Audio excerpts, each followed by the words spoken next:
मैंने हमेशा से ही ये बात सोची थी कि अरेंज मैरिज आखिर काम कैसे करती है। आप किसी अनजाने आदमी से शादी कर लेते हैं और अपनी वेडिंग नाइट पर किसी अजनबी के साथ बेड पर लेट जाते हैं और वह आपको दिल भर के छूने की कोशिश करता है। यह ज़िंदगी का सबसे भयानक पल होता है, या फिर वे केवल मुझे ही लग रहा है। मैं रोती रही, लेकिन बार बार वह करता रहा यह गंदा काम। मैं अपनी फ्रेंड नंदिनी जितनी लकी नहीं हूँ, क्योंकि अभी हाल ही में उसकी शादी हुई है और उसके साथ वह सब कुछ हुआ जिसके बारे में मैंने सिर्फ ख्वाब देखे थे। कॉलेज में मैंने एक लड़के को चाहा था, पर मेरी शादी मेरे कजन भाई से कर दी गई। वह मेरी माँ के भाई का बेटा था। मैं एक साउथ इंडियन और काफ़ी फन लविंग लड़की थी। मैंने अपने घर से दूर एक कॉलेज में एडमिशन लिया था। वहाँ मेरी मुलाकात अपने एक सीनियर दीपक से हुई। मैं जैसी भी थी वह मुझे वैसे ही सम्मान देता था। हम दोनों को एक दूसरे से प्यार हो गया। कॉलेज खत्म हुआ और मैंने अपनी लव स्टोरी माँ को बताई, लेकिन मेरी माँ के अपने अलग ही सपने देख रखे थे। मैंने जैसे ही कॉलेज ख़त्म किया, उन्होंने मुझे शादी के लिए फोर्स करना शुरू कर दिया। मैंने शादी के लिए मना किया और अपने प्यार के बारे में उन्हें बताया। इतना बोलते ही मेरी माँ रोने लगी और बोली कि वह हमारी कास्ट का नहीं है। मैं अपना चेहरा अब अपने भाई को कैसे दिखाऊंगी। माँ ने की खुद को मारने की जिद। मैं और मेरी माँ के बीच में कई दिनों तक कहासुनी चलती रही। एक दिन अचानक से मेरी माँ चाकू लेकर अपनी कलाई काटने की जिद कर ली। मैं यह देखकर पागल हो गई और उन्हें मनाने लगी। फिर कई दिनों तक मुझसे घर में किसी ने बात नहीं की। मैंने सोच लिया कि अब मेरे पास कोई ऑप्शन नहीं बचा है सिवाय अपने कजन के साथ शादी करने की। आखिर में क्या हुआ? मेरी माँ ने मुझे बताया कि शादी की सारी तैयारियां हो गई है और मुझे इस बात को एक्सेप्ट कर लेना चाहिए। मैंने अपने भाई से शादी कर ली। मुझे अब भी यकीन नहीं हो पा रहा था कि मेरा भाई अब मेरा पति बन चुका है। पति के पहले शब्द थे, मुझे दिखाओ। यह सुनते ही मुझे शौक लगा।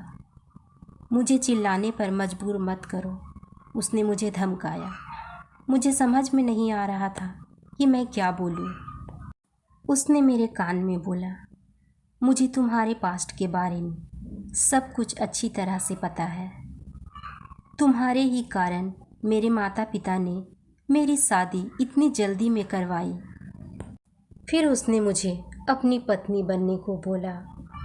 वह रात मेरे लिए सबसे भयानक थी। मुझे आज भी उस रात के बारे में सोचकर घबराहट होने लगती है कि खुद को मेरा पति बताने के लिए मेरे कजन ने किस तरह से उस कमरे में बर्ताव किया। मेरी रातों की नींद उड़ चुकी थी। मुझे कई महीनों तक उस दुरुपयोग का सामना करना पड़ा। मेरी रातों की नींद उड़ चुकी थी, लेकिन जब भी मुझे पीरियड्स आते तब जाकर मेरे मन में खुशी भरती, क्योंकि उस दौरान मेरा पति मेरे पास नहीं आता। इनके घर वाले मेरे से बुरा बर्ताव करते थे, लेकिन मैं उन्हें कुछ नहीं बोलती, बल्कि उल्टा सब कुछ सुन लेती थी।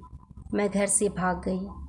5 महीने बाद मुझे मौका मिला, जिसका मैं काफ़ी समय से इंतज़ार कर रही थी। मैं अपनी माँ के घर कुछ दिनों के लिए गई हुई थी और वहाँ जाकर मैंने बिल्कुल ऐसा व्यवहार किया मानो मेरे साथ कुछ हुआ ही नहीं। मौका देखकर मैंने वहाँ से दूर भागने का प्लान बना लिया। मैंने एक दिन अपने कपड़े पैक किए और थोड़े से पैसों के साथ घर से भाग गई। मैं वह शहर छोड़ आई जहाँ मैं पली बड़ी हुई। आज के दिन तक किसी को नहीं पता कि मैं कहाँ हूँ। इस अनजान शहर में पहुँचकर मुझे काफ़ी अच्छा महसूस हो रहा था, मानो मैं आज़ाद हूँ। मैंने अपनी माँ को भी बता दिया और वह कुछ नहीं बोल पाई। दीपक ने मुझसे कहा था कि मेरे अंदर काफ़ी हिम्मत है और मैं अपनी नॉलेज के बल सब जीत सकती हूँ।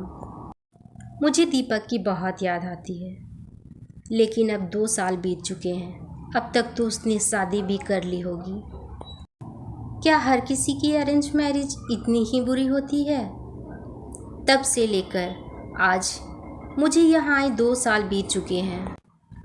तब से लेकर आज तक मैंने पीछे मुड़कर कभी नहीं देखा। मैं जब भी अपनी सहेली नंदिनी और उसके पति को देखती हूँ तब मुझे खुद की लाइफ सोचकर नंदिनी एक खुशहाल महिला है। उसे देखकर लगता ही नहीं कि अरेंज मैरिज इतनी भी बुरी होती है जितनी कि मेरी थी कभी। अरेंज मैरिज के बारे में अपनी राय मुझे कमेंट में ज़रूर बताएं और ऐसी ही दिलचस्प कहानियाँ सुनने के लिए मेरे चैनल को सब्सक्राइब कर लीजिए।